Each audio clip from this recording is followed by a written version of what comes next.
বিশ্বনবী বলেন, মান লাজিমাল ইস্তিগফার জাআলাল্লাহু লাহু মিন কুল্লি দিকিন মাখরাজা।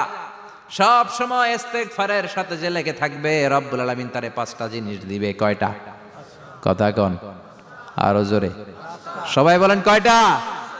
নাম্বার 1, জাআলাল্লাহু লাহু মিন কুল্লি দিকিন মাখরাজা। বিপদে পড়লে বিপদ থেকে উদ্ধার করবে কে? আমাদের তো কোনো বিপদ নাই না? আছে? কত বিপদ।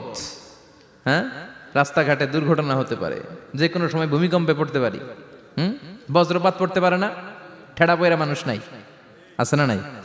এই বিপদ আপদ থেকে আপনারা রক্ষা করবে কে? যদি আপনি ইস্তিগফারের সাথে আঠার মতো লেগে থাকেন। কিসের সাথে? কথা বলেন। ইস্তিগফারের সাথে লেগে থাকতে পারলে 1 নাম্বার হচ্ছে বিপদে পড়লে আপনারে মুক্ত করে দিবে কে? 2 নাম্বার ওমিন কুল্লি হাম্মিন ফারাজা, যে কোনো ধরনের টেনশন, হাইপার টেনশন থেকে বাঁচায় দিবে কে? আমাদের তো টেনশন মেনশন নাই না? আছে?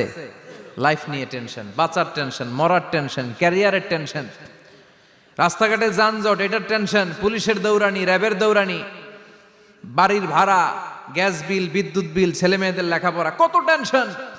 এই সব টেনশন থেকে আপনারে মুক্ত করে দিবে কে? 3 নম্বরে ওয়ারযুকহু মিন হাইসু লা ইয়াহতাসিব, এমন জায়গা থেকে আল্লাহ আপনার রিজিকের ব্যবস্থা করবে আপনি কল্পনাই করতে পারবেন না। সুবহানাল্লাহ পড়েন। 4 নম্বরে সবসময় ইস্তিগফার যদি পড়া হয়, আল্লাহর কোনো আযাব ওই বান্দার উপরে আসে না।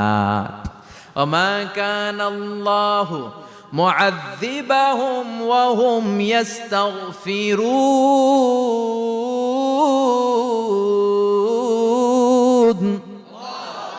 যতক্ষণ আমার বান্দা আমার কাছে ইস্তিগফার পড়তে থাকে, আমার কোনো আযাব বান্দারে পাবে না। যতক্ষণ ইস্তিগফার পড়বেন, আল্লাহর কোনো আযাব আপনার উপর আসবে না।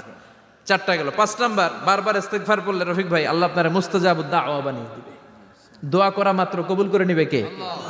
মুস্তাজাবুদ দাওয়া বুঝেন তো? মানে যিনি হাত তুলতে দেরি, কবুল হতে দেরি হয় না। বারবার ইস্তিগফার পড়ে দেখেন যে আপনার দোয়া কেমনে কবুল হয়। সবসময় ইস্তিগফার পড়লে আপনার দোয়াগুলোর এইভাবে কবুল করে নিবে কে? এই 5টা জিনিস পাবেন সবসময় যদি ইস্তিগফারের সাথে লেগে থাকেন। রাজি আছেন তো? এজন্য বিশ্বনবী সব সময় নামাজে সালাম ফিরানোর পরে পড়তেন আস্তাগফিরুল্লাহ। কি পড়তেন? 3 বার পড়তেন আস্তাগফিরুল্লাহ, আস্তাগফিরুল্লাহ, আস্তাগফিরুল্লাহ। পড়তে রাজি আছেন? ইস্তিগফারের অনেকগুলো আলফাজ আছে, সবচেয়ে ছোট ইস্তিগফার হচ্ছে এটা, আস্তাগফিরুল্লাহ, আস্তাগফিরুল্লাহ।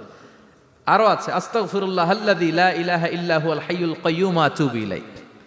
বিশ্বনবী বলেন এই ইস্তিগফারটা যদি কেউ পড়ে, আত-তাওয়াল্লি মিন ইয়াউমিজ যাহাফ, যুদ্ধের ময়দান থেকে পালিয়ে আসা কবিরা গুনাহ। কি গুনাহ? কাফেরদের সাথে যুদ্ধ, আমি তাগড়া যুবক।